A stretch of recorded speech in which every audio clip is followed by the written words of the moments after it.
Sejam todos bem-vindos e bem-vindas a mais um raio-x da Série B do Campeonato Brasileiro, tá? Começando a pagar nossas dívidas da semana. Fizemos uma live apenas na quarta-feira.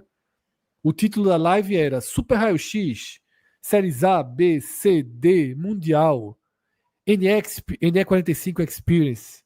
Não conseguimos nem chegar na metade do nosso objetivo e aqui estamos no formato de vídeo, um conteúdo que já temos trabalhado muito nessa temporada, trazendo para você mais uma edição do Raio-X da Série B.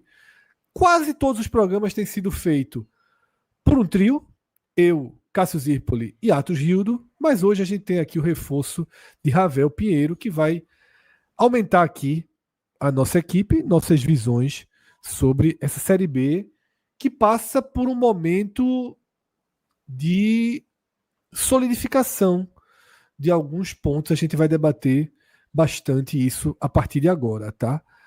Antes de mais nada, Ravel, você é um dos nossos especialistas aqui nesse momento, o momento em que a gente pede para que quem ainda não está inscrito se inscreva no canal. Atingimos 84.500 pessoas. Esse mapinha que você está vendo está defasado em 100 pessoas. E se você nos ajudar, logo ele vai ficar defasado em 500, em 600, em 1.000 pessoas. Estamos trabalhando aí nessa reta final, eu diria, para a gente chegar nessa marca tão simbólica que é a marca dos 100 mil inscritos. Ravel, hora de fazer o convite aí para quem ainda não está inscrito no canal, chegar junto. Exatamente, Fred. É a hora de espalhar a palavra. Você que já conheceu o nosso trabalho aqui no dia a dia, consumindo nosso conteúdo, vendo o futebol de uma maneira mais analítica, mais crítica, espalhe a palavra para o nosso canal continuar crescendo. Nós temos o objetivo de chegar o mais rápido possível à marca de 100 mil inscritos. Então, se você tem aquele grupo nervoso de WhatsApp aí, você tem a sua comunidade, seu ciclo social, sua galera da pelada, do baba, como a gente fala aqui em Salvador, manda o link, manda aquele link maroto. Sugere aí para a galera conhecer o nosso trabalho, que eu tenho certeza que vocês vão gostar. Vamos falar de futebol do Nordeste, de coisas mais, todos os tipos de aleatoriedade, enfim, assuntos interessantes. E digo mais, a gente tem feito um trabalho muito bacana também de engajamento com o nosso clube de apoiadores. Então, se você quiser conhecer o nosso trabalho, se inscreva no nosso canal, deixa o like no vídeo, ativa as notificações e escaneie esse QR Code que está aí abaixo de Atos Rildo para você conhecer também o nosso clube de apoiadores, o Clube 45, que a gente debate sobre tudo da vida e outros problemas. É isso aí, Fred. Funcionário do mês, viu, Ravel? Funcionário do mês aí. Você já ganhou esse prêmio. Decorou bem tá? demais. Então vamos ao trabalho, vamos passar, a partir de agora, por tudo que aconteceu nessa 12ª rodada. A gente tem uma tradição no podcast de definir que as rodadas pares elas trazem uma realidade muito mais clara da competição, e a gente falou muito isso no programa, no Raio-X da 11ª rodada, e a gente até chamou de efeito sanfona, que a Série B vem numa rodada dilatando mais as diferenças, na outra aproximando. Agora a gente vai ver que esse movimento parece ter sido quebrado nessa rodada. Antes de mais nada, começar aqui com os resultados. Rodada foi aberta por uma impactante e até surpreendente vitória do América Mineiro dentro de Goiânia, em cima do Vila Nova, tá? Estreia do novo técnico do Vila e segunda partida de Anderson Moreira à frente do América. Foi uma rodada que a gente teve muitos gols nos minutos finais, assim, que tiraram pesos enormes das costas, e um deles foi em Belém, o Paysandu, na 12ª rodada, Cássio. Quem sabe não seja um karma agora. Na 12ª rodada, o Paysandu enfim consegue sua vitória, 1-0 sobre o Botafogo. O Rossi chorou, o gol sai no finalzinho, dramático. Assisti ao jogo na Curuzu. A torcida do Paysandu já estava chamando de time sem vergonha naquele momento, porque era um empate, deixando o time muito afundado na competição. Mais uma rodada, enfim, sem nem vencer na Série B. E aí conseguiu arrancar a vitória, apesar do centroavante, que o Paysandu estava na partida, que me chamou a atenção, viu? No mau sentido. Mas, enfim, a jogada acabou não passando por ele tanto. E o Paysandu consegue esse resultado, que o Fred estava até brincando dessa referência ao Sport, que não ganhou na primeira. E também teve da terceira divisão Anápolis e Retrô. Só que aí foi 0-0, Fred. E isso faz com que nas séries A, B e C, né, onde tem um turno único, a série D já é de grupos, né? E só na B, todo mundo agora tem pelo menos uma vitória. Na C, só o Anápolis de Goiás não tem, e na A, só o Sport.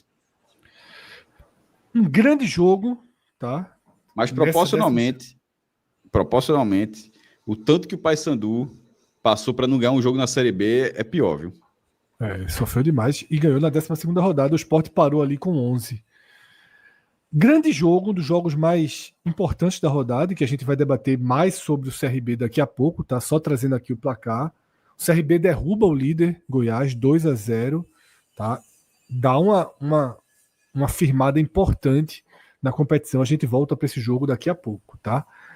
Atlético Paranaense foi o time tema principal do raio-x da 11ª rodada. A gente fez 1000 alertas sobre o Atlético Paranaense.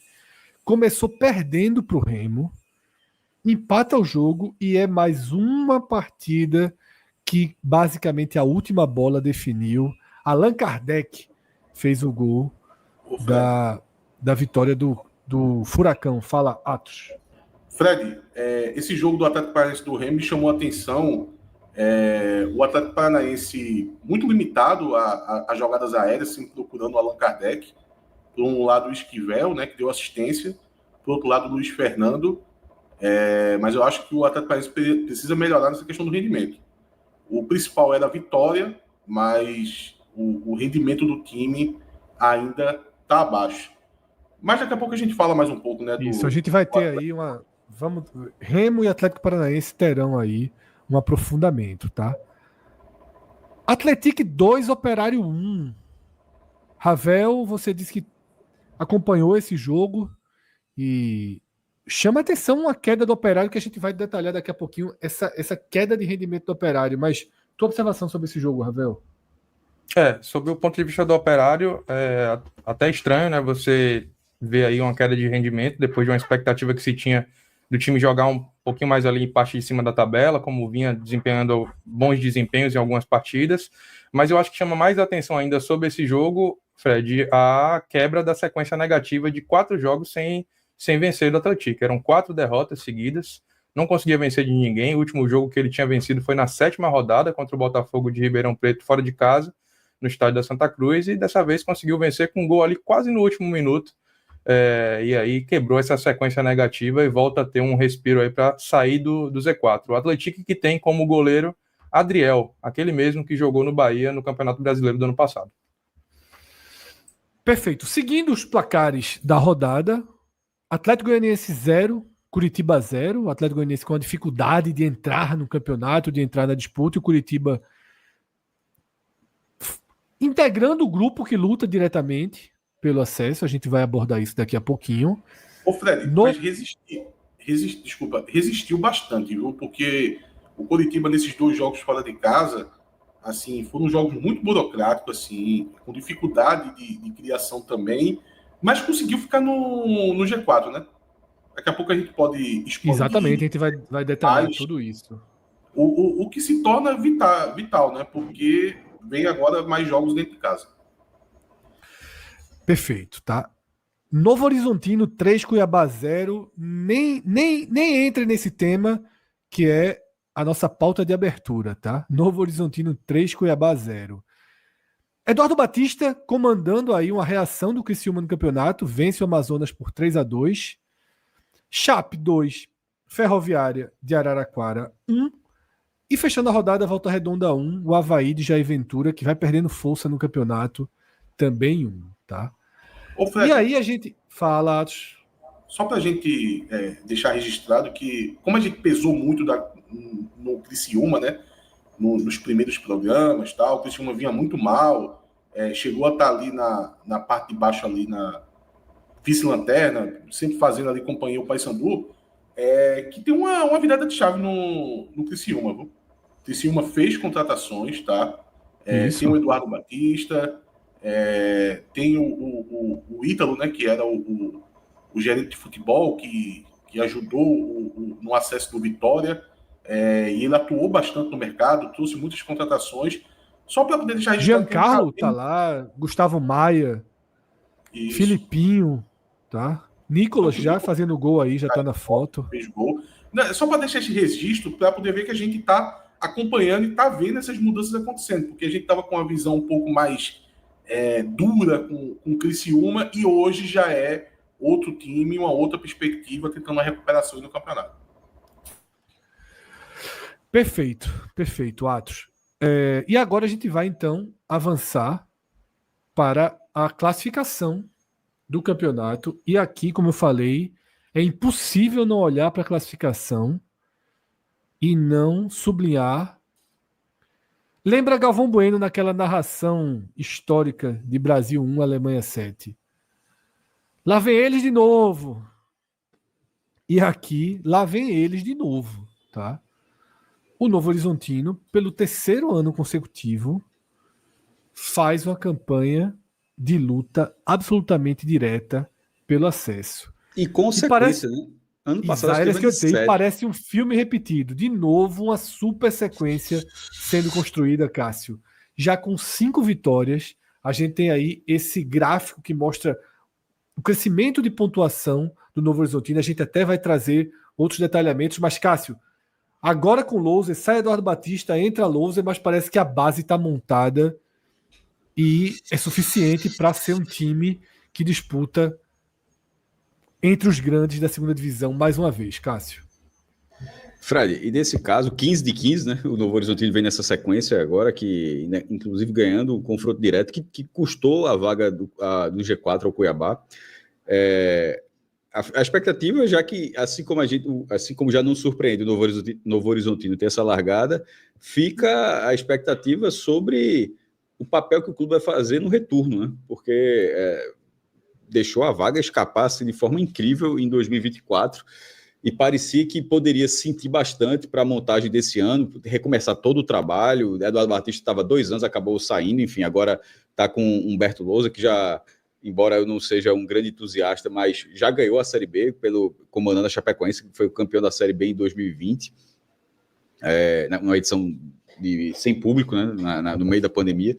E agora o Novo Horizontino, veja, uma hora sobe, não necessariamente, pode até não ser esse ano, mas assim, o time tem uma sequência desse tanto.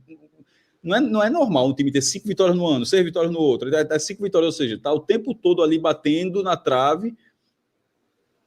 Não tem como tirar. E sem contar que o mercado de São Paulo, ele é quase algo obrigatório assim, na Série B, né? Assim, alguém de São Paulo, do interior de São Paulo, disputa o acesso. Ou um grande de São Paulo, porque o Santos já jogou, o Palmeiras, o Corinthians, só o São Paulo que não jogou. Mas tirando uma passagem de algum grande, sempre tem alguém do interior de São Paulo dando trabalho, e esse papel desse ano está mais uma vez encaminhado para ser do Novo Horizontino. Chama atenção para mim, Fred. Só para concluir, o que é impressionante é que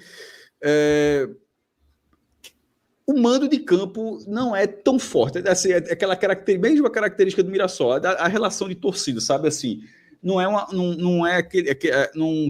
um mando de campo hostil, com aquele nível de torcida que a gente vê de outros clubes, mas é um nível de eficiência no trabalho que, assim, você tem que apenas reconhecer que existe. É verdade. Eu ia até começar por essa questão do mando, Cássio, trazendo que tem uma pequena distorção em relação aí ao Novo Horizontino e os times que estão aí na parte de cima da tabela. A exceção do Atlético Paranaense é o único time que tem 7 partidas em casa e 5 jogos jogando fora dos seus domínios. Então, seria um ponto de atenção, de fato, mas é um time que não costuma lotar tanto os estádios, o seu estádio, na verdade, mas tem conseguido ter aí seus resultados e conseguiu com isso uma rodada garantida no G4, né? O Novo Horizontino vai pegar o Operário agora fora de casa, independente do que aconteça nessa partida, ele vai estar na próxima rodada dentro do G4 em razão dessa pontuação. Chama atenção também para mim um ponto, Fred, que você até pincelou também, Cássio também falou, que é a questão de Humberto Louser estar dirigindo agora o Novo Horizontino, e mesmo assim o time continuar fazendo mais uma vez, pela 3ª vez seguida, um campeonato de briga pelo acesso. Eu costumava até dizer, quando eu falava sobre Série B aqui com amigos, que para mim o Novo Horizontino ele tem que aproveitar a oportunidade, porque ficar batendo ali para não subir uma hora cansa. Mas essa continuidade do trabalho, mesmo sem agora Eduardo Batista, também chama atenção, assim como um elenco experimentado, com vários jogadores aí que têm experiência em jogar Série A, Série B. Você tem o Patrick Bray ali na lateral esquerda, que já jogou muita Série B pelo Botafogo de Ribeirão, tem o Oscar Ruiz, tem o Oyama, o próprio Marlon que está aí na tela, o Matheus Friis, o William Farias, Luca, e encerrando aí com o Pablo Diego, que jogou também pelo Sport, né? Então é um elenco muito experimentado e com muita vivência de jogar a Série B. Ravel, e eu destaco o Matheus Friso, tá? Eu até fiquei surpreso quando ele foi para Paulo. Muito surpreendente essa ideia de Friso pro Novo Horizontino. O que o Coritiba estava naquele processo até o ano passado, nos últimos anos, o Coritiba vem naquele processo de moer alguns jogadores, né?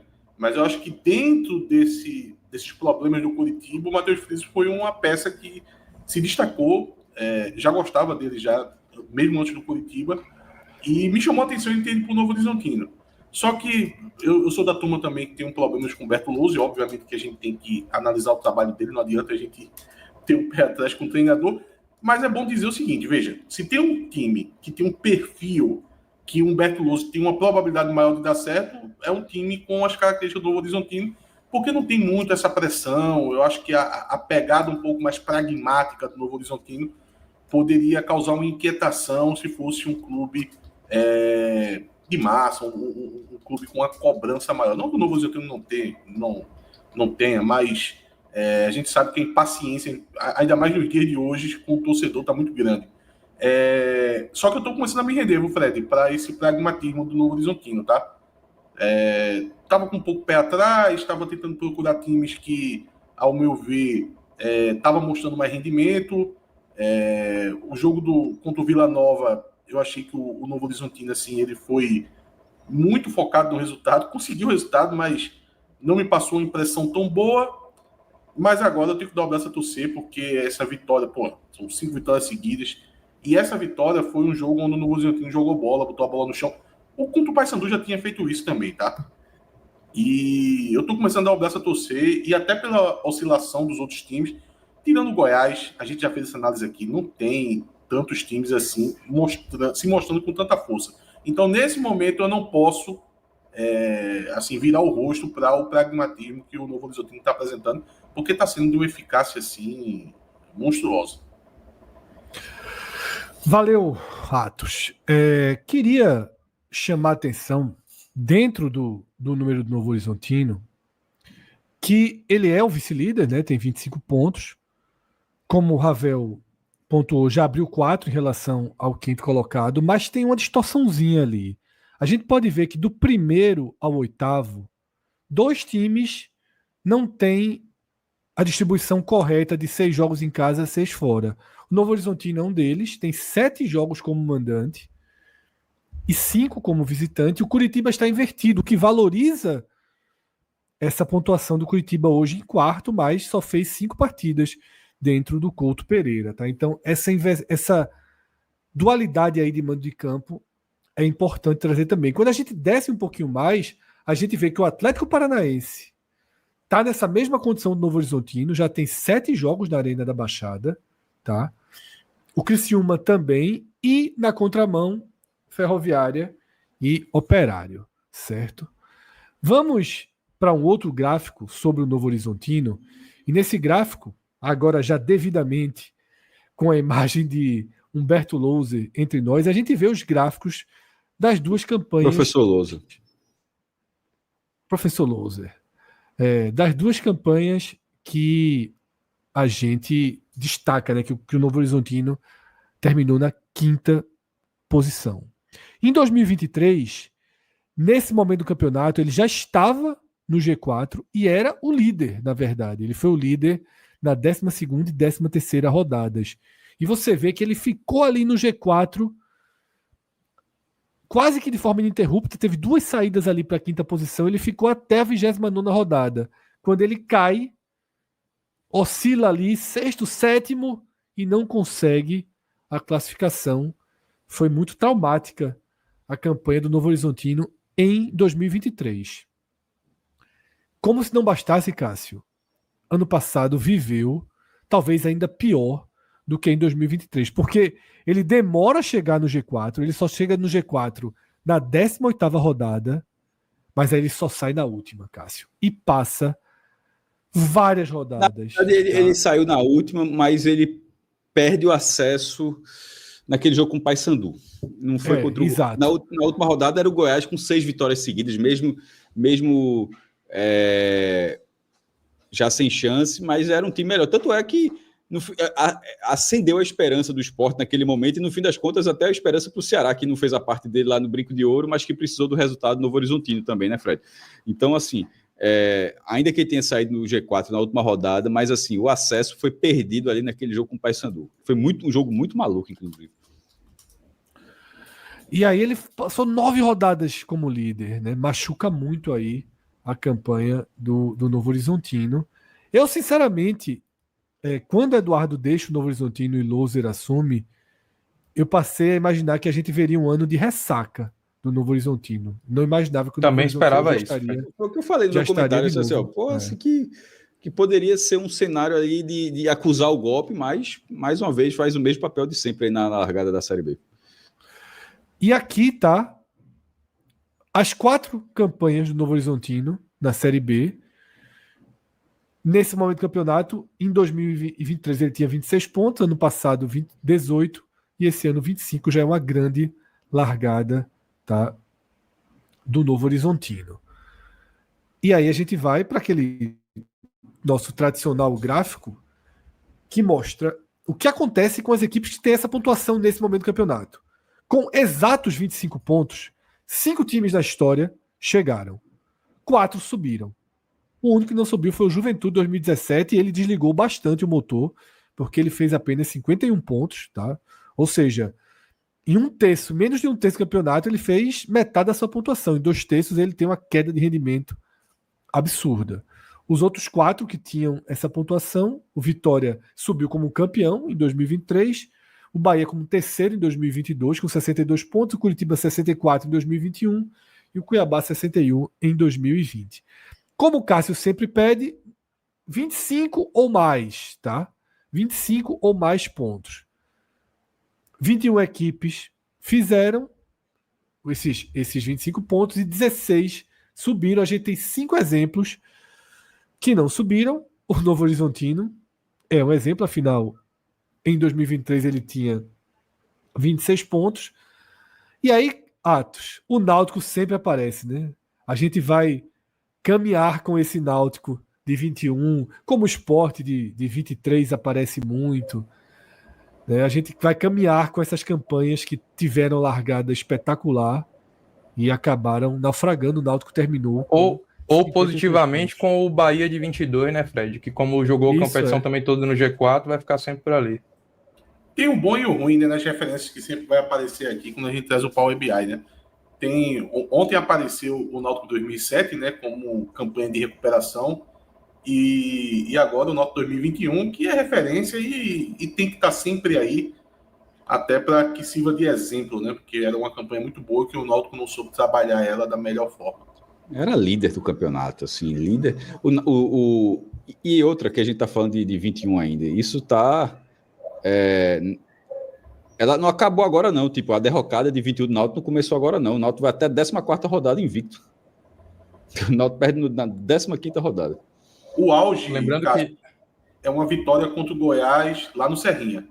Ali foi o auge, foi acho que na 12ª, 13ª. Não, é isso, porque na verdade esse exemplo que a gente fala de 21, que é para ter cuidado, porque no caso o Novo Horizonte ter cuidado, é porque a gente está vendo, o Náutico não subiu, só que o Náutico ainda não estava no ponto de queda, o Náutico ainda estava no ponto de subida nesse momento, ele vai somar mais pontos ainda, e mesmo assim, mesmo lá para frente, ainda assim vai ter uma derrocada. Por isso que eu estou chamando a atenção essa vitória contra o Goiás, porque um time pesado, né?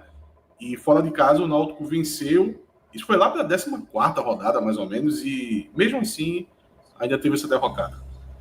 Lembrando que essa foi a campanha que a gente falou aqui incessantemente.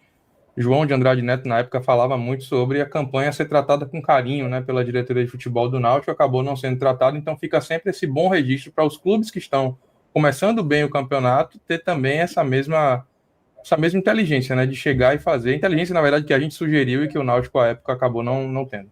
E, Ravel, e esse momento é sempre um momento de investimento. Alguns clubes, alguns dirigentes já perceberam isso, mas isso ainda não é unanimidade. De entender que investimento é nos momentos que você está com o objetivo mais ao seu alcance. Que existe uma prática no futebol que leva que o investimento só vem no momento de dificuldade. Não. Agora, por exemplo, o Novo Horizontino, se ele tiver a capacidade de fazer intervenções na janela, é o momento. É o momento que você já está dentro, você tem esse objetivo alcançável e uma probabilidade grande. O seu investimento vai ser melhor usado dessa forma. Do contrário, é mais contenção de danos ou uma tentativa incendiária de reverter o irreversível. É isso. A gente tem aqui aquele gráfico que também a gente traz quase que em todas as edições do Raio X, da média de posição, né, da média de pontuação por rodada. E nesse gráfico aqui eu queria destacar o Goiás, que perdeu, né, do CRB. Detalhe para Anselmo Ramon, muito vaiado pela torcida do CRB, o maior ídolo recente do clube, tá? Muito vaiado, até pela forma que deixou, o pênalti perdido. Natural, assim. Pesa muito, né? Eu acho que não achei tão natural, não, Cássio. Não achei tão natural, não. Ele foi muito ídolo lá para ser tão hostilizado. Foi vendido. Matheus Albini faz uma defesa espetacular numa cabeçada dele, assim, espetacular. Acho que Thiaguinho já tinha aberto o placar. Eu acho que foi hostilizado. Tu acha que foi acima da média, foi, Fred? Eu achei. Não, eu não esperava. Eu não esperava. Do jogo, Corres vai tomar. Não esperava o estádio em uníssono contra ele assim, não. Tava vendo na Rede TV, talvez com a atenção mais ou menos, não cheguei a ver esse ponto, não. Eu realmente estava comentando muito. Acho que o patamar da transferência também ajuda nisso, né? Se ele tivesse. Mas foi vendido, porra, deixou dinheiro se ele tivesse muito pouco, né? Acima, quando sai para uma divisão acima, eu acho que acaba amenizando mais. Porque, querendo ou não, o torcedor do CRB, e na prática isso está acontecendo, ele acha que o Goiás é um concorrente dele. Então, acho que isso ajuda um pouco aí na hostilidade. Ficou a imagem de escolha, né? Isso. Dá para ficar, o torcedor pode pensar assim. Aí pode de repente ser o que o Mbappé fez, né? É porque o Goiás vai subir, mas só faltava tipo, o Mbappé vai lá pro Real Madrid, aí no primeiro ano o PSG ganha a Champions, aí de repente, no ano que Anselmo Ramon sai, de repente o CRB sobe, mas nesse caso a tendência é talvez os dois subam, não tendência, mas é uma possibilidade. Pode acontecer que nem Harry Kane, né? Que quando ele foi campeão, porque primeiro o Tottenham foi, né? E os dois acabaram ganhando o campeonato, né? Exato. Pode acontecer. Mas ganhar o campeonato com o Bayern é mais fácil. Assim. Subir com o Goiás também, né? Com o Bayern é mais fácil, viu? É mais fácil ganhar a Bundesliga do que... Uma das coisas mais fáceis que existe no futebol é ganhar o campeonato alemão com o Bayern. E a gente tinha falado muito no programa passado que o Goiás se tornou um líder absoluto, continua sendo, né, porque perdeu um jogo pro CRB que muda, mas que caminhava para ser um dos melhores líderes de todos os tempos. E veja que, se ele tivesse vencido, ele igualaria Criciúma de 2012 e Chape de 2013, que nesse momento tinham 29 pontos e são os maiores líderes da história, tá? Na 12ª rodada. Criciúma de 12 e Chape de 13. A gente sempre pensa muito na Barcelusa, no Cruzeiro, me surpreende lembrar desses times que tiveram essas lideranças contundentes aí. Mas pelos números, né, Fred? Porque, assim, a gente, todo mundo aqui já disse que o Goiás é o principal favorito para o acesso, ninguém pensa diferente.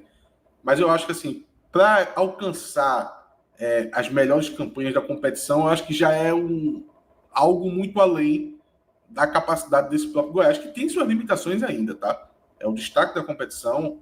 Eu acredito que seja o melhor time da competição, mas não para ficar procurando esses recordes, assim. Talvez seja algo assim que a gente não deveria medir o Goiás, seria até injusto com ele. É isso. E do outro lado da moeda, a gente tem o único clube do Nordeste na Série B fazendo já a maior largada, a melhor largada da sua história, tá? O melhor terço já, praticamente. 21 pontos, Cássio. O máximo que o CRB tinha feito até então foram as largadas de 2020 e 2021 com 20 pontos. Ele tem hoje uma campanha conduzida por Mister Barroca que pode chegar de novo ali na reta final brigando por acesso, e eu vejo uma possibilidade concretíssima, viu, Cássio, esse ano para o CRB. E a gente está falando, pouco a gente mostrou há pouco, o histórico do Novo Horizontino, tem poucas participações. De vez em quando a gente coloca do Remo, o Remo jogava desde 21, aí a outra vai bem mais para o passado. O CRB não, o CRB enche a tela. O CRB é o clube na Série B há mais tempo disputando a Série B. Essa é a 11ª temporada consecutiva, sem nem subir nem cair. Todo mundo ou caiu, ou subiu, passou um pouquinho, caiu, não voltou mais, subiu e não caiu mais. Mas ninguém passou tanto tempo quanto o CRB. Então a gente estava dizendo que dentro de um cenário onde nos últimos 11 anos, desde 2015, ninguém disputou tanto, e para esse clube, comparando agora dentro do próprio CRB, é o melhor desempenho dele, e até se você for para as campanhas anteriores, continua sendo melhor também. Então isso assim, é muito relevante esse dado. Fred, eu não sei se eu vou pegar no seu pé fazer isso agora, mas tu tem como pelo menos falar quantos pontos tinha o CSA em 2018 nesse recorte? Porque vou trazer aqui como informação, não como imagem, mas como informação. Não, só como informação. Porque a gente fala assim, o CRB tá, são 11 anos que não sai do canto, o CRB nunca subiu com formato de acesso e rebaixamento, até antes dos pontos corridos. A última vez que o CRB disputou a primeira divisão era na época do... Informação. Pode falar. CSA tinha os mesmos 21 pontos do CRB. Então foi e era quarto colocado, tá? Pronto. E aí, só que aí, ótima esse dado, que daqui eu sigo com ele. A última vez que o CRB participou da primeira divisão, o brasileiro era formado, a composição do Campeonato Brasileiro tinha dezenas de times, 44 times e tal, e todos os estados tinham direito a vagas, a uma vaga, 2 vagas, 3 vagas, ou seja, você jogava, era o título estadual ou vice-campeonato estadual, depende do seu estado, que colocava você no brasileiro. Desde que começou esse sistema de acesso e rebaixamento, que ele é implantado em 88, e de forma muito mais organizada, já no século XXI, com pontos corridos tanto na primeira quanto na segunda divisão, o CRB nunca conseguiu acesso. E o CSA, que chegou a ser segunda divisão de Alagoas, já agora no século XXI, aí de repente volta, vai para aí e encaixa a maior sequência de acessos, que o máximo pode acontecer é ser igualado, não tem como ser ultrapassado, só se criarem a Série E e alguém fizer um acesso, 4 anos seguidos de acesso, porque o CSA conseguiu em 3 anos 3 acessos. Da D para C, da C para B, da B para A. Ou seja, foi um foguete passando ali e até machucou, na minha opinião, machucou ali o CRB, porque o CRB já estava ali desde 2015, jogando 15, 16, 17, 18, estava ali no quarto ano. Machucou muito, Cássio, pelo amor de Deus. Então, aí veio o CSA, um foguete e passa direto. Jogou a primeira divisão, detalhe, caiu atirando, tá? Em 2019. Foi dentro de um cenário econômico bem complicado, mas não foi viveu o campeonato. E o CRB continuou lá. O CSA, hoje o CSA já está na terceira divisão.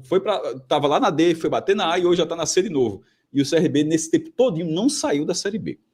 Mas, na hora que a gente bota o recorte e aquele momento do CSA é igual a esse do CRB, o CSA que terminaria como vice-campeão daquela edição, o campeão foi o Fortaleza, e ainda terminaria dessa forma.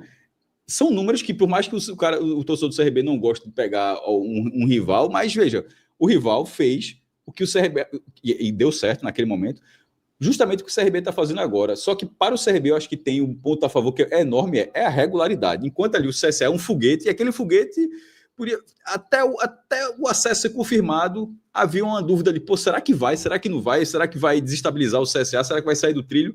Enquanto o CRB a gente consegue ver muito mais estabilidade, nesse sentido de a capacidade de se reorganizar. Eu acho, assim, não é, que esse me surpreenderá demais, Fred, se o CRB, na reta final do campeonato, não estiver pelo menos disputando acesso.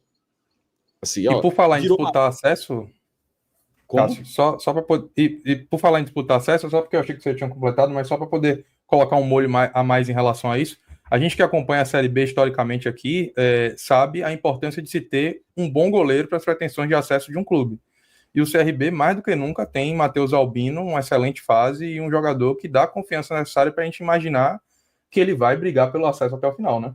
E a gente fala que era um goleiro e um atacante e resolve. Só que aí, nesse momento, o atacante foi para o Goiás, em tese, né? Mas pelo menos o goleiro se mantém, um goleiro que, inclusive, peça decisiva para a ótima campanha do CRB na Copa do Brasil. Mas sendo muito assediado, né, Cássio? Sendo muito assediado o Matheus Albino, inclusive pelo Atlético Mineiro. Então, mas é pagando a multa, eu acho. Veja, o CRB tá naquela. Eu acho que é pagando a multa, ou se não for a multa, pagando uma oferta muito acima, tipo, 2 milhões eu acho que não tira. Assim, tá entendendo? Assim, nesse valor, eu acho que o CRB, pela capacidade... Mas o dano que causaria, 2 milhões não paga, 3 milhões não paga. Então, acho que o CRB não venderia por esse valor. Acho que é uma venda... Mas por qualquer valor que venha, Cássio, é muito ruim. Valor, não é um momento financeiro. Assim, o CRB ele não pode abrir mão de disputar esse acesso. A competição ele está dando a oportunidade do CRB. Mas aí tem coisa que sai da alçada, tipo anos anteriores. Se a proposta foi recusável e o goleiro simplesmente falar, porra, quero ir. Assim, mas é isso que Atos está alertando, o risco que tá embutido, né? Não, então, mas assim, eu entendi, mas eu só estava tocando para frente, eu estava assim, você não pode ficar. Tipo, se isso acontecer, o que seria muito normal no futebol, acabou a campanha do CRB. Eu acho que, se isso acontecer, primeiro, o goleiro, ele é o goleiro do CRB. Até que isso aconteça, usufrui o máximo possível, mas tem em mente que essa possibilidade ela é real, o goleiro está valorizado, o goleiro vem fazendo uma ótima temporada e conseguir repor, acontecendo uma saída, repor o mais rápido, porque dinheiro vai ter, porque se o goleiro sair, ele vai sair deixando dinheiro. Assim, é não pensar duas vezes. Pega uma parte disso aí e reinveste na posição imediatamente, porque não dá para jogar a chance de acesso enquanto tiver Matheus Albino.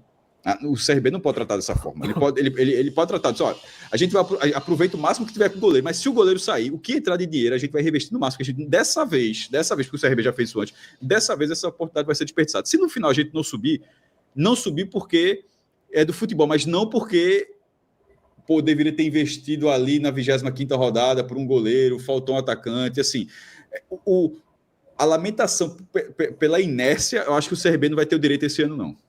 E, Cássio, eu estava vendo aqui, vai ter que, caso isso aconteça, tá, gente? A gente só está falando porque é um jogo... E porque é um nome que poderia sair dentro do time do CRB, é um nome que o mercado poderia enxergar, normal. Está se destacando muito e a gente vê aí grandes players da Série A, assim, já especulando o jogador. Mas, já que a gente entrou nesse debate, eu fui olhar aqui o elenco do CRB e veja, tem Pablo, 21 anos, Vitor Caetano, 25 anos, Fábio Henrique, 22 anos.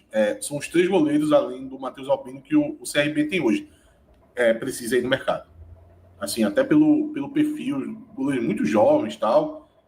Tem que ir no se o goleiro sair, não sendo lesão, Atos, se o goleiro sair, ele vai deixar dinheiro. É só pegar esse dinheiro, mudar, assim... Mas... Não é fácil, ok, mas... Pior é não ter a grana.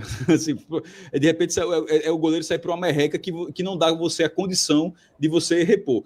O que eu estou querendo dizer é o seguinte, que se Matheus Albino sair, ele vai deixar um caixa para reposição. Ele não vai sair para um valor que o CRB não tem o que fazer. Ele não sairia para um valor que, isso aqui não dá para fazer nada. Eu acho que ele sairia para um valor que o CRB, isso aqui dá para fazer alguma coisa. É isso. 20 pontos em 12 jogos, o que costuma acontecer, tá? O que costuma acontecer. A imagem ali que você mostrou é Thiaguinho, viu? Thiaguinho que o Náutico vendeu pro Flamengo, que acabou com... Entendam como 21, tá? Tá escrito 20, mas 20... Cássio, a conta tá feita certa como 21. Fala. Fred, tá jogando muito bem o Thiaguinho. Assim, o que dá um certo aperto no coração, porque a especulação dele aqui no Náutico foi muito forte antes da ida para o CRB, e a turma resolveu pechinchar muito no valor. O CRB foi lá e fez a contratação, e assim, tá um jogador até diferente do qual a gente aqui ficou acostumado a conhecer, porque ele tá mostrando algumas facetas, colaborando muito assim na marcação, participando da criação no meio campo, tá jogando muita bola. Mas eu acho que só e Thiaguinho, se fosse na dividida, eu acho que o Náutico perderia essa dividida esse ano, tá? Assim, o CRB tá gerando 40 milhões sem foi antes dele ter contato até com o CRB. Tá. Assim, se fosse assim, uma disputa de mercado CRB Náutico, assim, hoje o Náutico perderia essa disputa, acho que sem muita conversa, inclusive. Agora, já que você falou assim de Thiaguila, o outro gol do CRB foi de Giovani. Tipo, não tem ex-esporte, não tem tanta lamentação. Assim. Não. É de dizer assim que às vezes o clube, assim, o momento ajuda, né? Claro. Porque o CRB ele contrata o Giovani, o Piccolo, né? Do Paysandu, assim, Giovani é um jogador que eu acho que para a Série B ele já não tem muito o que entregar, não. Mas mesmo assim, veja, o CRB colocou mais esse jogador no elenco. O CRB tem bons meio-campos, o que não assusta muito a contratação do Giovani, tá? Porque tem bons meio-campistas e Giovani ficou como uma opção, entra no jogo, faz o gol. Então, veja, quando as coisas estão indo bem, tudo dá certo, né? Saindo do CRB, a gente entra no Atlético Paranaense, tá? Como eu falei, foi um tema aqui principal do programa da semana passada, onde a gente trouxe esse slide aqui para a tela, né? Que apenas 4 times abaixo da 12ª posição em 11 rodadas tinham conquistado acesso. E América em 2006, Ipatinga em 2007, Avaí em 2016 e Goiás em 2018 também eram os únicos times que tinham subido com 14 pontos ou menos, isso na rodada passada. Eis que o golzinho no final dá um outro... Tem outra coisa ainda. A matemática já melhora, você já tem dados matemáticos mais saudáveis, digamos assim, tá? Enquanto o Cássio volta, a gente tem aqui na tela a situação de acesso com quem tem 17 pontos. Veja que você já tem 7 clubes que subiram, são 7 de 31, apenas 23%.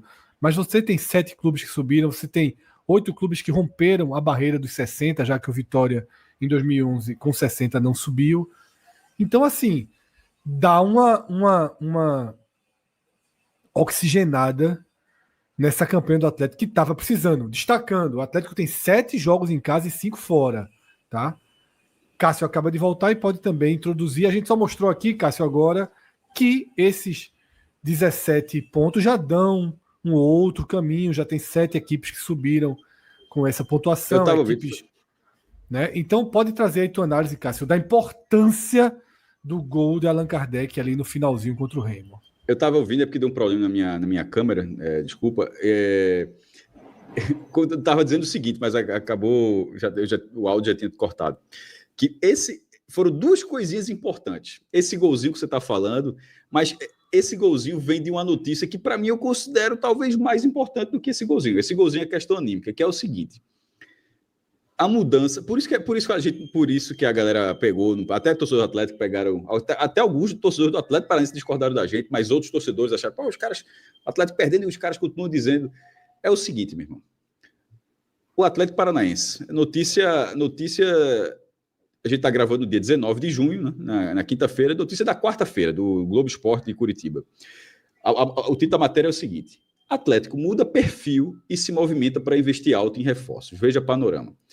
Aí, a notícia traz, por exemplo, que o Atlético fez uma proposta para comprar o atacante Kevin Viveiros, do Atlético Nacional, da Colômbia, de 27 milhões de reais.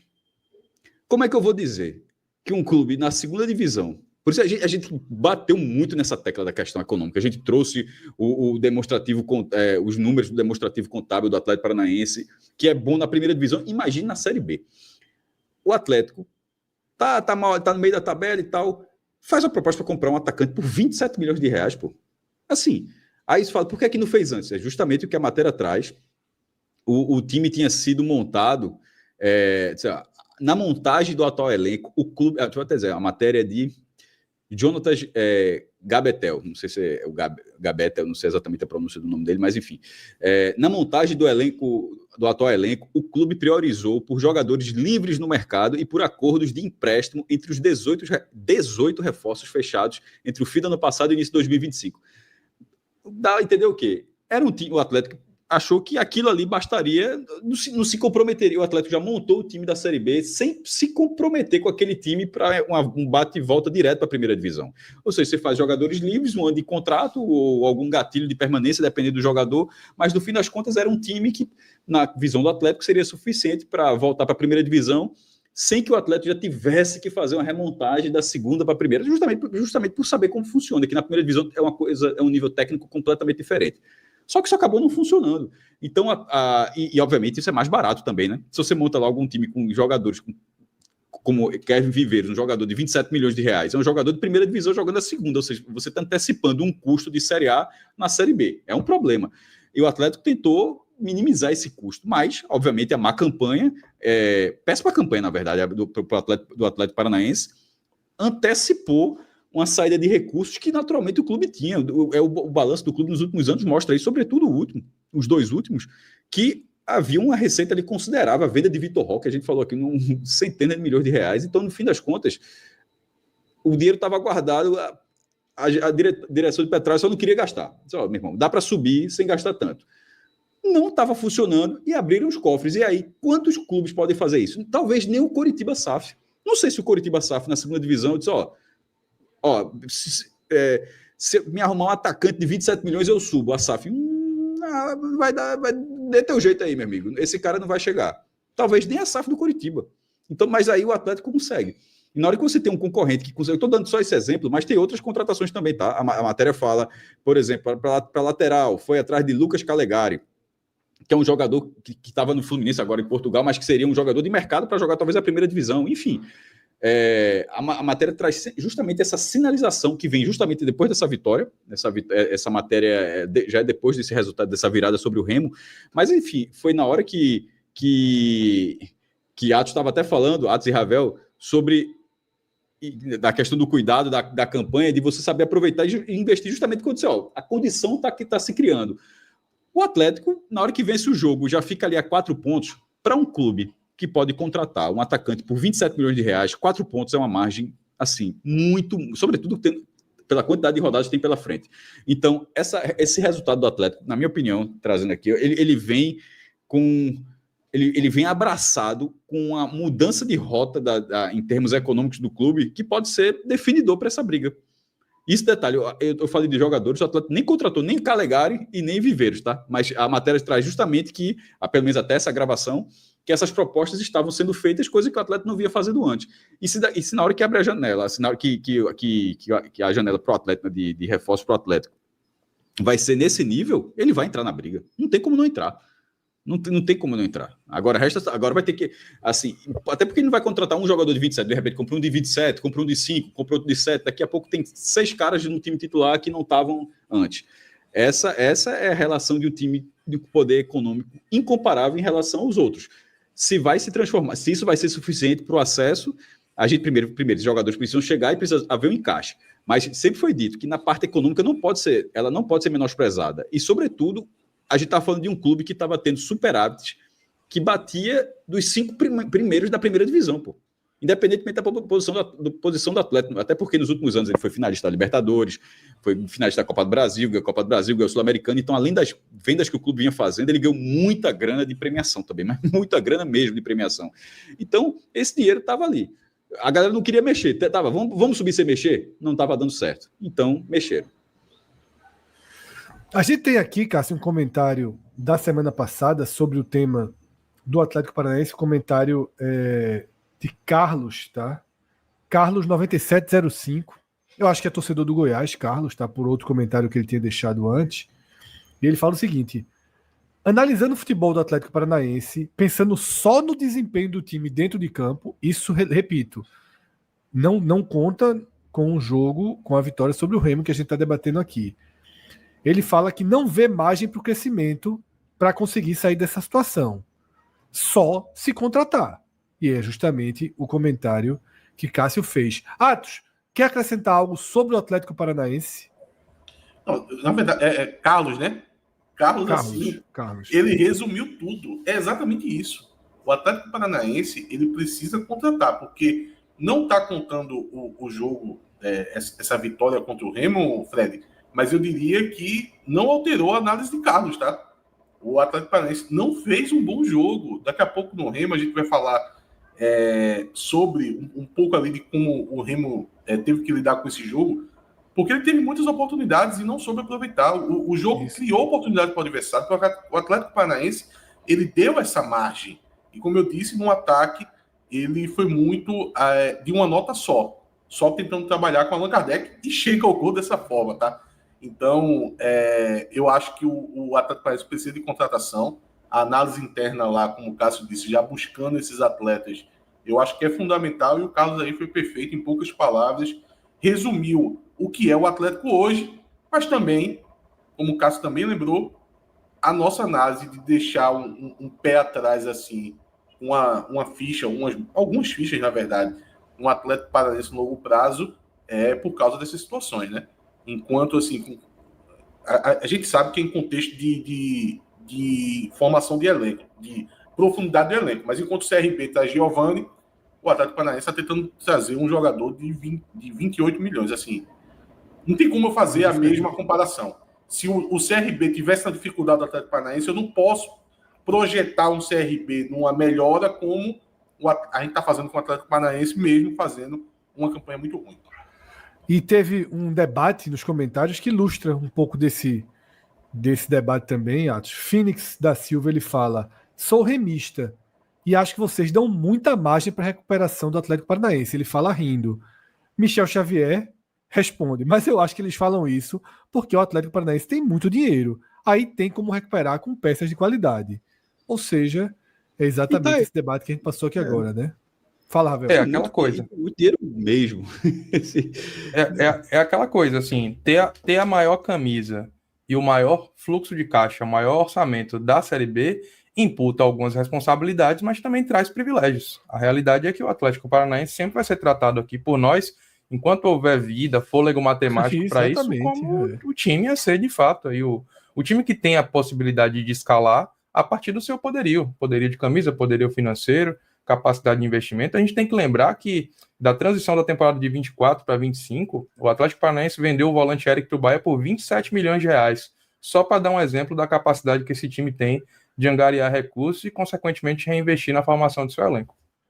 E o contrário também existe, né, Fred? Porque há 2 rodadas atrás, veja, a gente está lendo bastante os comentários, então continue mandando, porque o feedback está interessante. Eu lembro de um comentário que eu li há 2 rodadas atrás, não vou lembrar para quem a pessoa torcia, mas ele falou assim, algo do tipo, que a gente também estava dando estava muito otimista com relação ao CRB.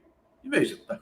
O CRB acaba de entrar assim, forte dentro do G4, e é aquela coisa, né? São vários times aí, essa Série B está muito embolada, então cada um que faça suas apostas. Perfeito. E agora a gente vem justamente para o Remo, né? Que foi o lado derrotado. Falando em aposta. Nesse duelo da Arena. Qual é o nome da Arena? Quioceira, né? Da Baixada, não, pô, né? Caramba. Liga Arena. Liga Arena. Faz muito tempo, né?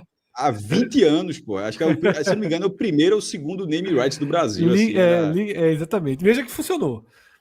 Funcionou. Liga Arena, perfeito. Esqueci. Eu lembro, isso aí na época eu via muito site internacionais, site de outros clubes, das torcidas, para ver o que falava.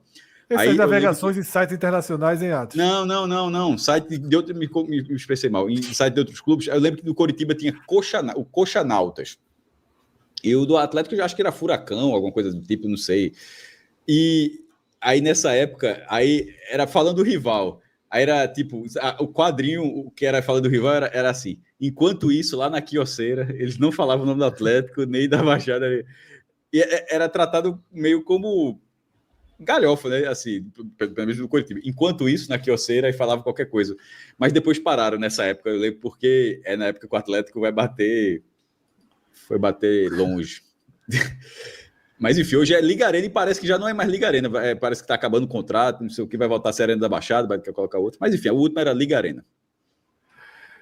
O Remo, ele tem uma queda, né? Queira ou não queira, você em 3 rodadas aí cai da vice-liderança para a 7ª posição.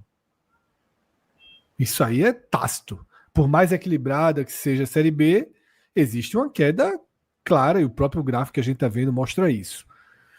Os resultados que levaram a essa queda, eu diria que eles são muito, muito, muito aceitáveis, exceto um deles.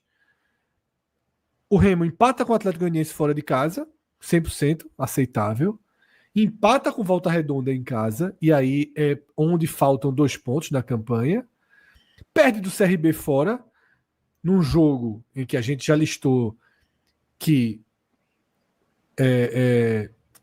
Pedro Rocha perde pênalti, que o Remo perde suas chances, tá?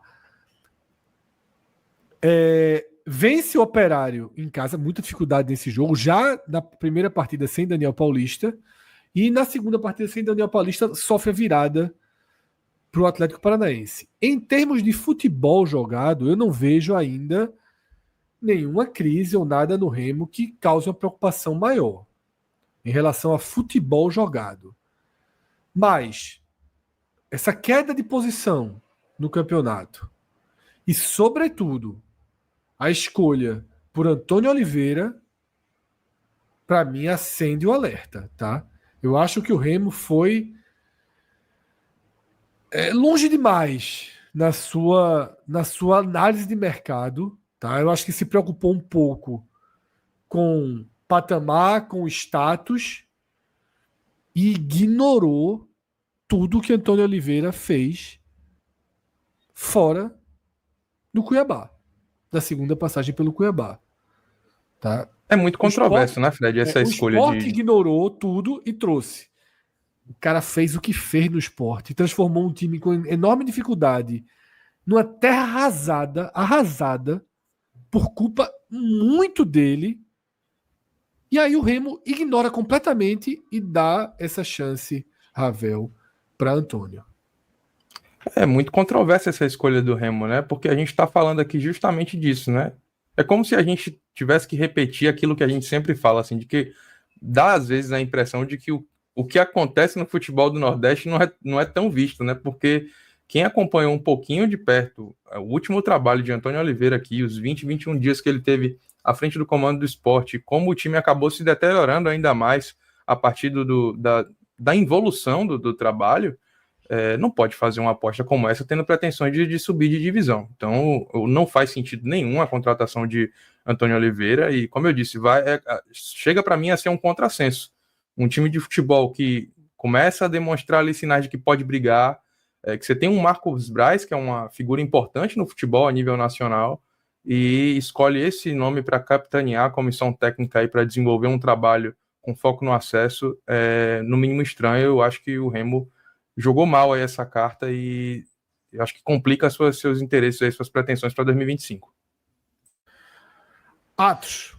Cássio, tirou do silencioso primeiro. Aqui é igual aquele jogo do Gugu. Quem tira do silencioso primeiro ganha a vez. Atos agora espera e põe o silencioso para ouvir senhor Cássio Zirpoli, Atos. Não tenho muito o que falar disso, não. Isso Atos ganha a vez, Cássio abre... Estou brincando. É beira inacreditável. Assim, foi um caminho... O mercado pode estar restrito, mas assim... Tipo, o Daniel vai do Remo para o Sport e o que sai do Sport é para o Remo, uma troca de treinador. Isso é muito raro, assim, né? Eu nem lembro, assim, 2 times trocarem de treinador dessa forma. Só que, no caso do Remo, da escolha, a lógica pode ser, tá trazendo um treinador que estava na primeira divisão. Mas a questão é um treinador que estava na primeira divisão, sabe-se lá como. Que tirando o trabalho dele no Cuiabá, é assim, uma derrocada.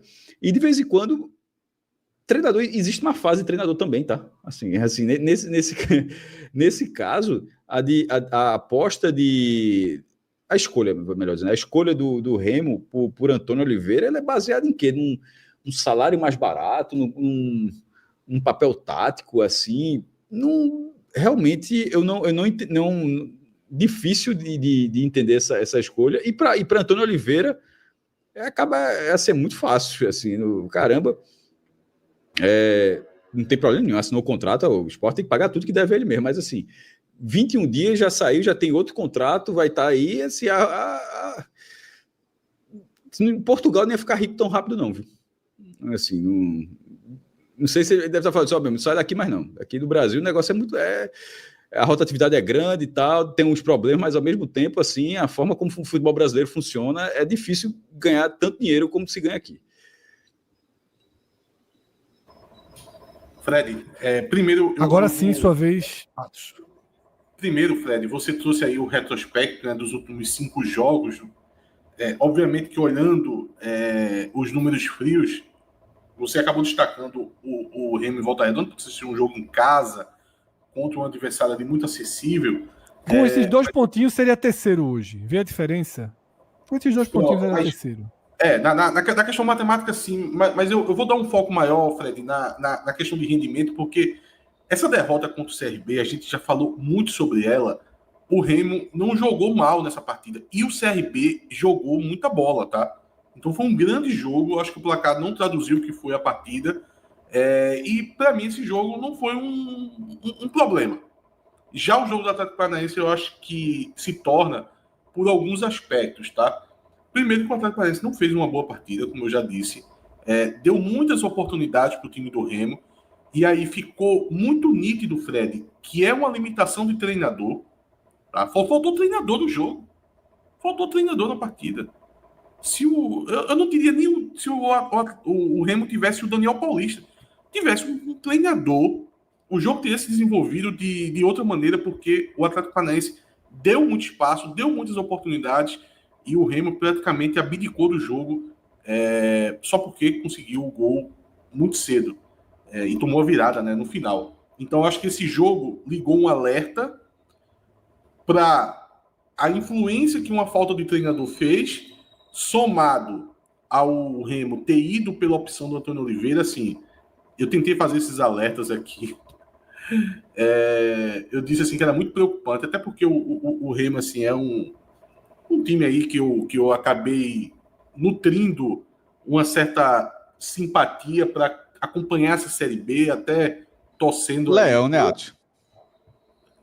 O time do Norte, um time simpático.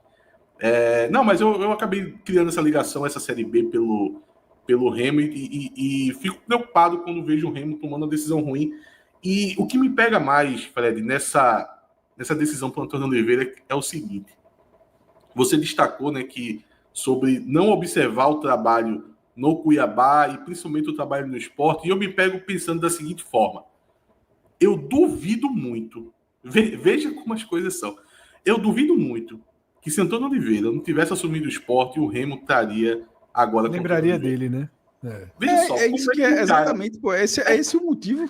Ele entra para fazer um trabalho assim horripilante, aonde não vence nenhum jogo, e é isso que fez o Remo fazer a contratação, porque se ele não vem para o Sport, a gente não estaria aqui tratando de Antônio Oliveira no Remo, tenho certeza disso. E eu tenho acompanhado, né, os noticiários de Belém. Ele não foi anunciado oficialmente ainda, e há um debate sobre ele assumir estar em campo ou não no clássico, né, desse final de semana. É melhor que não esteja, porque senão ele não vai ser... Exatamente. Aí tá tendo esse debate, ele já tá treinando o time no Baenão. E aí, algo que marcou muito a chegada dele no Recife foi que ele chegou 1 ou 2 dias antes do jogo contra o Cruzeiro, fez questão de comandar o time no jogo contra o Cruzeiro, mexeu em toda a estrutura da equipe, mexeu em jogadores. Só ele faria, né, Fred? Exatamente. Só ele faria. Escolhas táticas, técnicas, resgatou jogadores extremamente contestados que faziam uma temporada horrorosa, como Matheus Alexandre, como Antônio Carlos, tá? Carlos Alberto. Ele resgata esses jogadores, transforma o Sport, que tinha feito, talvez, seu melhor jogo recente, quando selou a demissão de Pepa, desarruma tudo. Todos esperavam que pequenos ajustes pudessem fazer o time ter um rumo melhor, e ele foi extremamente intervencionista. Resultado, em 20 minutos o Sport perdia por 3-0, né? E estava nocauteado em campo. Poderia ter levado 4, 5. Ele destruiu completamente o Sport e não conseguiu reorganizar até sua saída depois de apenas 4 jogos. E para coroar essa intervenção absurda dele, quando ele foi dar uma entrevista a uma repórter em Mirassol, na transmissão de Mirassol Sport, que ela falou que ele estava 4 jogos à frente do clube, ele corrigiu e disse que só estava 3. Ele tirou da conta o jogo contra o Cruzeiro, que ele destruiu o Sport. É fanfarrão, pô. E aí a gente aqui... É claro que o torcedor do Remo está pensando, porra, esses caras vão só detonar, vão tratar Antônio Oliveira por uma experiência de 4 jogos. Primeiro, não é só isso, porque quando Antônio Oliveira veio para o Sport, a gente mergulhou nos detalhes dele. Veja só. E aí foi muito debatido isso. A gente até trouxe uma tela dessas que a gente mostra aqui no Real X sobre Antônio Oliveira da segunda passagem pelo Cuiabá, porque o Sport só trouxe Antônio Oliveira por conta da segunda passagem dele no Cuiabá, onde ele comanda uma grande reação do time. O Sport ignorou a forma como ele conduziu, foi irônico e deixou muitos questionamentos e nenhuma saudade no Curitiba. O trabalho mediano, de mediano para baixo, que ele teve no Atlético Paranaense. O trabalho horroroso do Corinthians. E a falta de interesse de todas as equipes por ele. Desde o Corinthians, o telefone dele não tocava. E é o que Atos falou aqui. Foi Atos, não foi Ravel. A sensação é que eles só chegaram nele porque ele veio para o Sport. Porque senão seria mais alguns meses sem o telefone tocar. Não sei o quanto ele ajustou seu valor de mercado. Pelo que eu li, ele deu uma reduzida grande, até porque acaba de receber uma multa pesada do Sport. Tá? Então não é o problema dele, não será financeiro. E vamos ver como vai ser esse trabalho do Remo. Eu não quero ficar aqui com essa postura de ele é horrível, ele é inimigo, número público, número 1, porque não cabe. Mas é impossível que a gente também finja que nada aconteceu no último mês aqui. Isso é rodada a rodada. Veja só, é natural, gente. A gente analisa aqui após toda a rodada. Então, hoje, no presente, a gente tem que colocar nossas impressões para o futuro, para as próximas rodadas. É mais ou menos o que aconteceu com o Humberto Louser. O Humberto Louser aqui, na mesa aqui, eu acho que não tem nenhum fã. Agora, quando ele chega e faz 5 vitórias seguidas e o jogo pragmático, para o que a competição está demonstrando, passa a ser muito efetivo, eu já estou dando meu braço a torcer. Então, veja, hoje, eu que estava sendo entusiasta do Remo, eu vou colocar o Remo um pouco de stand-by para poder ver o que acontece. Eu vou deixar essa carta em aberto aí para poder ver. Eu quero ver o trabalho de Antônio Oliveira. É óbvio que ele pode surpreender. Ninguém faz só trabalhos ruins, não. Ele não é o pior treinador do mundo.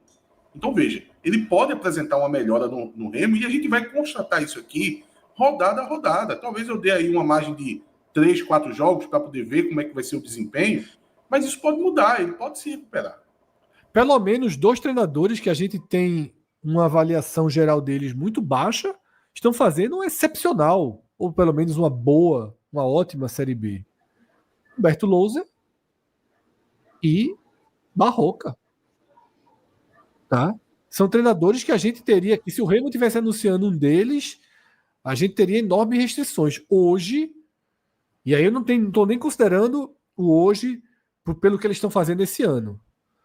Eu acho, depois que eu conheci Antônio Oliveira de perto, desconsiderando os trabalhos atuais de Barroca e de Louser, eu ainda preferia Barroca e Louser. Louser eu nunca fui tão crítico aqui quanto o Cássio, né? Eu sempre aceitei um pouco ali Louser. E Barroca eu sempre fui crítico. Mas reconheço o bom trabalho que ele faz no CRB. E se a gente for para a Série A, Ravel, tem outro exemplo que é muito gritante nesse momento. Qual é o pior treinador do mundo, Ravel? Quem é o pior treinador do mundo, da história do futebol, do planeta inteiro? Quem é, Ravel? O pior treinador do planeta? Renato Paiva. Renato Paiva, que queira ou não, não tem um torcedor do Bahia que não diga que é Renato Paiva. E o Botafogo vai levando. Não está espetacular, mas está levando. No Bahia ele foi incapaz de levar o Bahia ao mínimo. No Botafogo ele está levando. Eu acho que E já ninguém tá morrendo de amores por ele, Ravel, mas tá levando, né? tá, a gente até chegou a comentar aqui em lives anteriores sobre como ele conseguiu nesse momento até fazer um trabalho de estabilização do Botafogo, né? Passou aquela pressão inicial até de um futebol muito inventivo, às vezes espaçado demais, a frente da zaga sempre muito exposta, mas o Botafogo chegou agora no momento onde o Renato Paiva está tendo pelo menos tranquilidade para trabalhar, né? Conseguiu recuperar alguns atletas, exemplo do próprio Arthur Vitor, que conseguiu engrenar agora numa boa fase. Então, de fato, essa questão de treinador é sempre muito curiosa, né? Porque, de fato, ambientes influenciam nos desempenhos dos treinadores e isso é inegável. Eu ainda estou trazendo por essa questão para dizer que ainda acho, apesar de tudo isso que a gente está falando, essa escolha por Antônio Oliveira bastante controversa. E aí, pulando o muro para o outro lado, a gente tem no Paysandu também um fato curioso, né?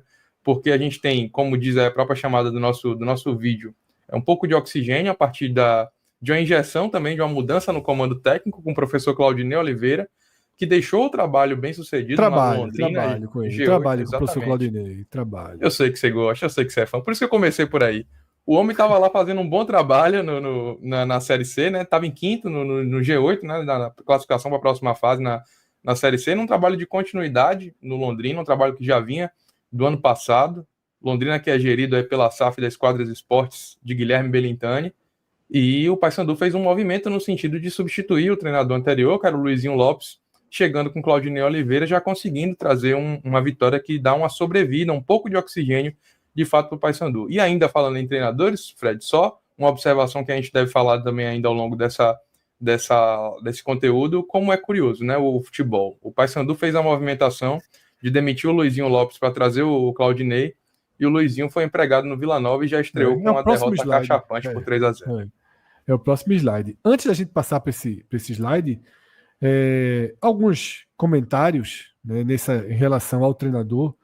Luiz Sérgio ele fala que a sugestão de Atos indicando o treinador do CSA é muito interessante, né, que ele vem fazendo bons trabalhos, mas que depende de Marcos Braz e seu perfil para o treinador pretendido, né? É aquele risco que a gente alertou que poderia o Remo cair na tentação de um pouquinho de status na escolha do treinador. E tem um outro comentário que vai nessa linha, que é o de Umbreon. Ele diz o seguinte: excelente análise. Infelizmente, acredito que trazer um treinador da Série C seria mal visto por parte da torcida, que não teria paciência com uma sequência negativa. E então, por isso, querendo mostrar força, a diretoria esteja buscando um grande nome. A unanimidade seria Eduardo Batista, mas infelizmente chegou muito cedo, né? Chegou recentemente ao Criciúma. Veja, não conseguiu um grande nome. Pode até fazer um grande trabalho, mas não conseguiu um grande nome. É um erro que a gente já viu acontecer tantas vezes, por isso que a gente fala aqui, tá? Eu estou quase buscando aqui o slogan do H menor, totalmente equivocado, porque me aparenta isso, tá? Você dizer que um treinador da Série C e tal não vai ter o lastro e achar que esse lastro ele ocorre com o Antônio Oliveira, infelizmente, para mim, uma análise equivocada. Eu espero que o Remo não pague o preço que o Sport acabou pagando, né? Cássio ia fazer algum comentário sobre esse? Não. É só expectativa agora para ver o trabalho. Tomara que dê certo, mas faz tempo que não consegue. O professor Claudinei ainda chega aí, né? Chega pro lado daí, né? O professor Claudinei de Last Dance, né? Last Dance. Um dia terá o Last Dance. Fred gosta de revival. Mas foi uma opção boa do Paysandu, tá? Só para poder citar, que a gente também aqui não fala foi uma opção boa. Treinador. Por exemplo, teve 2 times que fizeram opções interessantes. Eu gostei. 2 times com elencos complicados. Tanto o Paysandu quanto o América Mineiro. Fizeram opções por treinadores que na competição já demonstraram resultados e os elencos acaba não sendo o ideal. Já o Remo, que ao meu ver possui elenco para disputar o acesso, talvez tenha ido por uma opção não tão interessante. E aí a tela que Ravel antecipou, né? Luizinho, que deixa o Remo, assume o Vila Nova e toma logo um 3-0 em casa. E aí a curva do Vila Nova, se a do Remo é muito mais simbólica, a do Vila Nova é uma implosão no campeonato, né? São 4 derrotas consecutivas. O time sai de segundo para 11º, mas se você vai para um recorte de 6 jogos, são 5 derrotas e 1 vitória, tá? A situação se agrava muito no Vila Nova nesse último recorte. E outro time forte queda, que mexe no treinador, é o Operário, né? Que começa o campeonato lá embaixo, tem uma subida, rema, e tá regredindo todas as casas. Mas tem uma diferença no Operário. Primeiro, tem 7 jogos fora. 5 em casa. Isso já é uma primeira deixa para reação. E outra, o atual recorte negativo do Operário, com 3 derrotas e 1 empate, as 3 derrotas são fora de casa. Ele perdeu do Amazonas, do Remo e do Atlético. Perder do Amazonas e do Atlético, mesmo fora, para quem está querendo acesso, são resultados muito ruins. Empatar em casa com o Atlético Paranaense, um duelo estadual, é ok. Então não tem aí um resultado como as 2 derrotas que o Vila Nova teve em casa nos 2 últimos jogos que teve como mandante. Perdeu do Novo Horizontino e tomou uma porrada do América. Então, para mim, a situação do Vila é mais grave, tá? E o Operário aposta em Alex. Muita teoria, mas até aqui nenhum trabalho, né? No futebol profissional que dê sustentação para isso, né? Muito hype e pouco trabalho efetivo. Ravel, eu acho que o alerta liga no Operário. O Vila Nova, infelizmente, essas 4 derrotas aí, eu acho que vai tirar o Vila Nova da disputa, tá? Acho que isso está muito claro. Mas no caso do Operário, eu acho que o Operário toma uma opção perigosa. É um treinador tem um hype muito grande e vai me lembrar, trazer o Náutico aqui como referência negativa novamente, me lembra a opção que o Náutico teve em 2022 por Elano, tá? Eu sei que muita gente agora vai dizer, porra, mas Alex não é Elano. Veja, não sei. Alex, desde que assumiu as divisões de base ali, o sub-20 do São Paulo, que teve um certo hype assim, em torno do Alex, que na prática a gente ainda não viu nada. E pela situação que o Operário se encontra, você decidir por esse perfil, para mim, é sendo alerta. Eu acho que isso vem muito da questão da grife, que a gente também falou que o Remo incorreu nesse risco ao escolher Antônio Oliveira, né?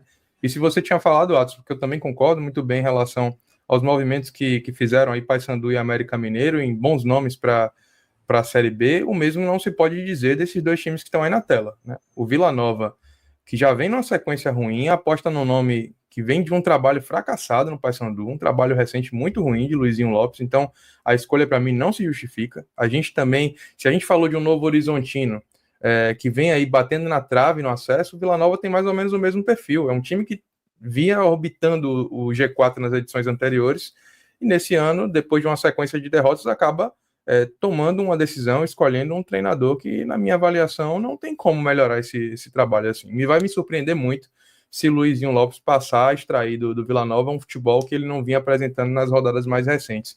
E no caso do Operário de Alex, a escolha por esse treinador vem muito pelo que ele fez enquanto jogador, porque na carreira de técnico até agora, ele não mostrou absolutamente nada que possa credenciá-lo a gente fazer aqui, acreditar que o Operário vai retomar a sequência de bons jogos, de bons desempenhos que chegou a ter nesse campeonato, mas que foi interrompida aí com um recorte recente de quatro rodadas sem vencer. A escolha por Alex, para mim, não faz muito sentido. E casando ainda um pouco mais altos com as coincidências aí com o Timbu, ele vem para substituir Bruno Pivetti, né, que também tem passagem pelo Náutico. Fato é que Alex, para mim, também não é um treinador que eu iria nessa escolha. E mesmo que o Operário tenha, Fred, um jogo em casa agora para tentar retomar uma sequência de vitórias, esse jogo é contra o Novo Horizontino, que é um time que a gente já destacou nesse conteúdo aqui, que vive bom momento. Então também não será das tarefas mais fáceis. Dos piores adversários que você pode pegar nesse momento do campeonato, tá? Então a gente vai encerrar o programa justamente com as odds da Bet Nacional para esses jogos, tá? E a agenda dessa 13ª rodada, que acontece dentro do intervalo ali de 4 dias, de sexta, dia 20, até a noite de segunda-feira, 23 de junho, que no Nordeste, onde fazemos toda a nossa produção, é simplesmente a véspera de São João, uma noite muito importante para a cultura, né, e para a celebração de massa da nossa região. Mas na terça-feira a gente vai gravar, tá? A gente arruma um horário, assim, talvez no final da terça, né, que é Queria ir feriado pra Gravatar aqui. com vocês, viu? Queria ir pra Gravatar. Isso. Você vai chegar no próximo, né? Gravatar vai estar no clima, mas você vem a Vai estar no serviço clima. do futebol. Tá? Eu vou até passar uma longa jornada lá agora, essa semana, mas vamos passar por esses jogos, tá? Na sexta-feira, abrindo Botafogo, São Paulo e Chape, tá? Botafogo pagando 2,57 como mandante, Chape 3,02, e um bom duelo, né? Na noite de sexta, para quem tiver aí sem uma programação melhor, um bom jogo entre o América Mineiro, querendo, né, chegar de fato na luta ali, na zona que disputa o acesso. Com essa vitória, eu acho que ele se aproxima de forma contundente, e um Criciúma que vai transitando de área nesse campeonato. Eu não acho nem que seja absurdo que o Criciúma passe a ser considerado daqui a algum tempo um time que circula ali a área de acesso, mas nesse momento tem 15 pontos, está 6 atrás do quarto colocado. Não é um tema para agora, né, o Criciúma pensar em acesso, é um tema para daqui a um tempo. 1,88 a odd do América para vencer em casa, um empate 3,32 e o Criciúma 4,62. Duelo interessantíssimo no sábado, 4 da tarde, Avaí Atlético Paranaense. Na ressacada, o Avaí de Jair Ventura 2,47, empate 3,02 e Atlético Paranaense 3,18. Esse jogo ele é importantíssimo porque 3 pontos separam o Avaí do Atlético Paranaense, e é aquela história da sanfona, né, da série B. Eles podem ficar numa distância de 6 pontos de novo, ou podem até passarem a ser times da mesma linha no campeonato. É uma pequena decisão. O campeonato de pontos corridos traz muitas decisões, e essa é uma pequena decisão. Às 18h30, parem tudo o que estiver fazendo, porque um dos clássicos mais fascinantes do futebol brasileiro será disputado, tá? Mando de campo do Remo. O jogo não muda, obviamente, o estádio, mas o Remo perde ali o seu mando de campo e recebe o Paysandu nesse repá aí, importantíssimo, na Série B. A gente já... Fala, Cássio. É o clássico mais jogado do mundo, somente. Está caminhando para o jogo 800. Somente. Remo 2,03, empate 3,10, Paysandu 4,25. Olha, com essa estreia de Antônio Oliveira, com o Paysandu tendo tirado peso, tendo vencido um jogo. No duelo dos Oliveiras, né, Fred? Só dando números. Antônio e Claudinei. Não acho desprezível não essa possibilidade ali de arriscar no azarão, arriscar na zebra para esse jogo. A odd do Paysandu, ela é duas vezes maior do que a do Remo. Difícil.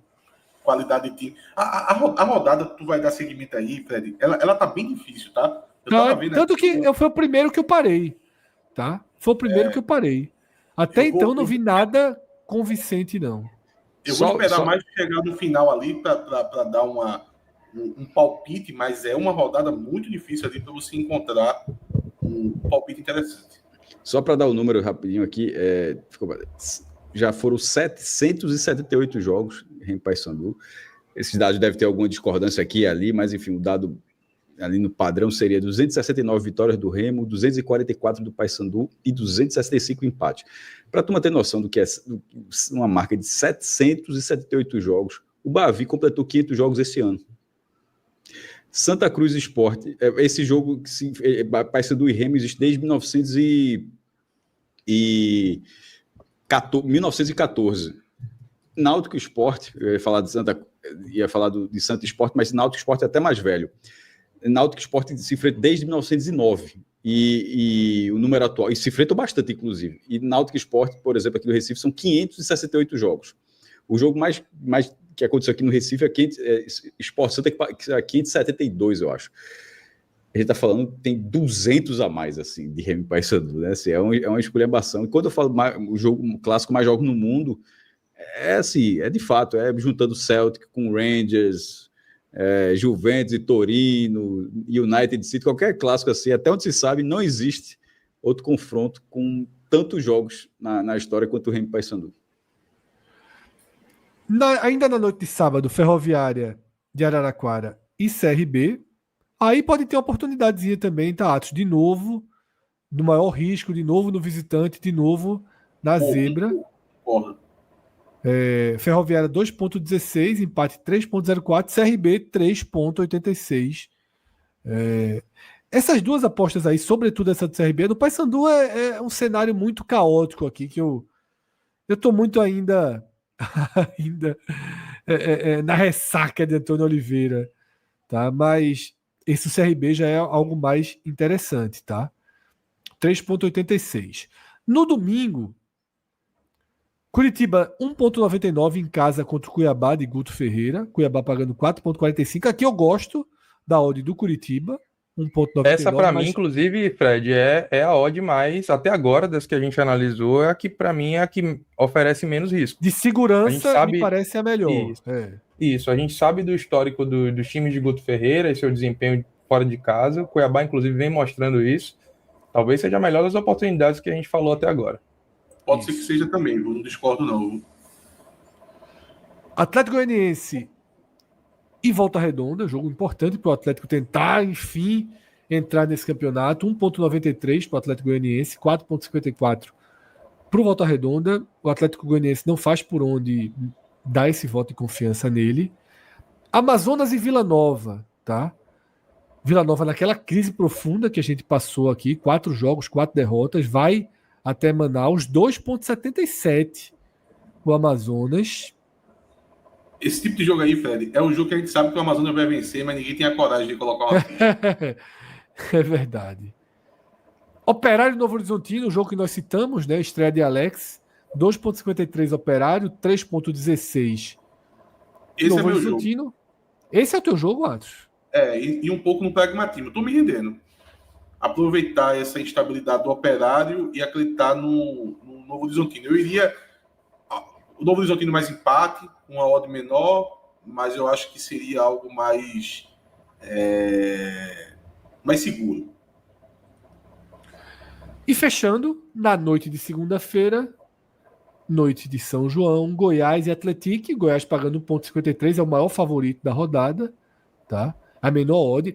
E é uma odd boa, de bastante margem de segurança aí.